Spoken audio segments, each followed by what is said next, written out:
गुढीपाडव्यानिमित्त विठ्ठल मंदिरात आकर्षक फुलांची सजावट करण्यात आली। गुढीपाडवा उत्सवाचं वारकरी संप्रदायात अनन्यसाधारण महत्त्व आहे। त्यामुळे मंदिर आणि परिसरात भाविकांची मांदियाळी दिसून येत आहे। तर सुंदर अशा फुलांनी विठ्ठल मंदिराचा गाभारा सजवण्यात आलेला आहे। त्यामुळे मंदिराचं रूप आणि या गाभाऱ्याचं रूप, विठ्ठलाचं रूप आणखीच खुलून दिसत आहे। याचा आढावा घेतलाय आमचे प्रतिनिधी संतोष कुलकर्णी यांनी।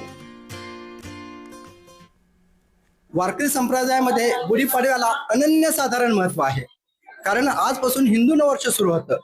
आपण पाहत असाल, हा विठ्ठलाचा गाभारा आहे आणि तो विविध फुलांनी सजवण्यात आलेला आहे। गुलाब, शेवंती, अष्टर, जिप्सी अशा विविध फुलांनी हा गाभारा सजवण्यात आलेला आहे।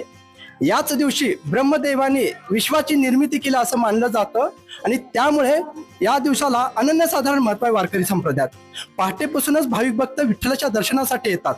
पाडव्या दिवशी पंढरपुरात आणि मंदिरात भाविकांची मांदियाळी पाहायला मिळते। पाडव्या दिवशी विठ्ठलाचं दर्शन घेतल्याने वर्षभर विठ्ठलाच्या दर्शनाचा योग येतो, अशा प्रकारची धारणा असल्यामुळे महाराष्ट्राच्या कानाकोपऱ्यातून भाविक भक्त पंढरपूरला येतात आणि हरिनामात हरवून जातात। सध्या विठ्ठल मंदिर आणि परिसरात सर्वत्र भाविक भक्तांची मांदियाळी दिसून येत आहे आणि ही मांदियाळी दिवसभर चालू राहणार आहे।